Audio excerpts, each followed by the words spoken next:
Hello viewers, welcome to my channel RP lifestyle. আজকে নিয়ে চলে এসেছি একটা সম্পূর্ণ রেসিপি।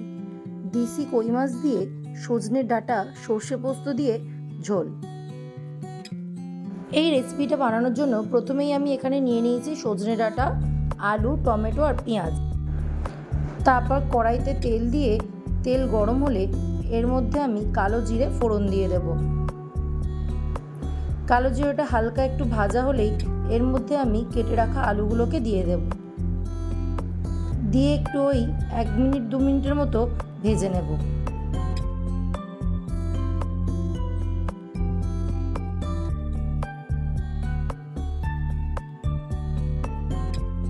তারপর কেটে রাখা সজনে ডাঁটাগুলো এর ওপর দিয়ে দেব, আর সাথে কেটে রাখা পেঁয়াজ কুচিগুলোও দিয়ে দেব।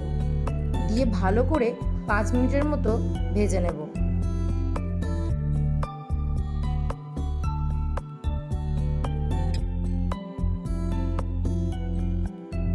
তারপর দিয়ে দেব এর মধ্যে পরিমাণ মতো নুন, হলুদের গুঁড়ো দিয়ে আবারও খুব ভালো করে একটু কষিয়ে নেব।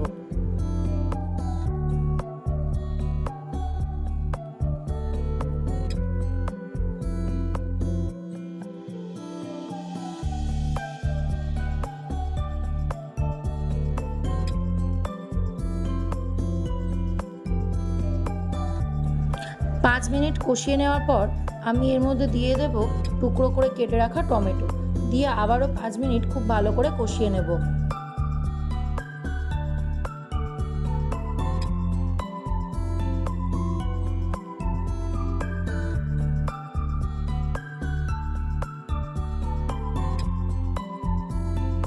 এখন এর মধ্যে দিয়ে দেব গ্রেট করে রাখা আদা, সামান্য পরিমাণ লঙ্কার গুঁড়ো, জিরে গুঁড়ো, ধনিয়া গুঁড়ো দিয়ে আবারও খুব ভালো করে এটাকে কষিয়ে নেব।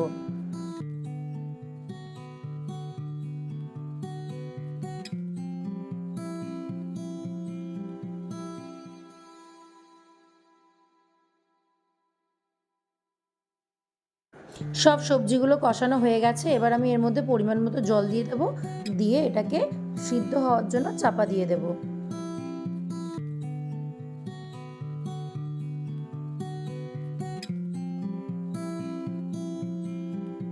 ততক্ষণ আমি বানিয়ে নেব একটা মশলা। এখানে আমি পোস্ত, সর্ষে আর 2টো কাঁচা লঙ্কা নিয়ে পেস্ট করে নিয়েছি।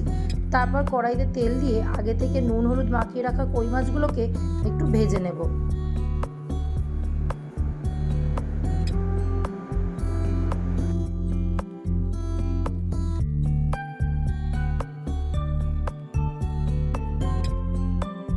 মাছ ভাজা হয়ে গেছে, এবার আমি সিদ্ধ করা সবজিটা এর মধ্যে দিয়ে দেব।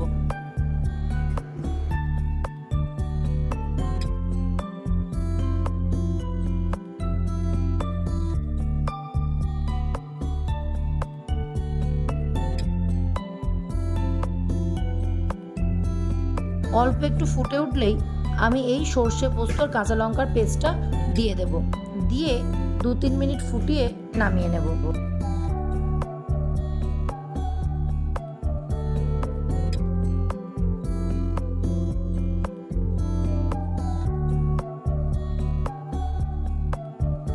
এটা একদম রেডি হয়ে গেছে। গরম ভাতের সাথে পরিবেশন করুন সর্ষে পোস্ত কই মাছ দিয়ে সজনে ডাঁটার ঝোল। আমার ভিডিওগুলি আপনাদের কেমন লাগছে অবশ্যই কমেন্ট করে জানাবেন, এবং চ্যানেলটিতে নতুন হয়ে থাকলে প্লিজ চ্যানেলটি সাবস্ক্রাইব করে পাশে থাকবেন। এতক্ষণ সঙ্গে থাকার জন্য ধন্যবাদ।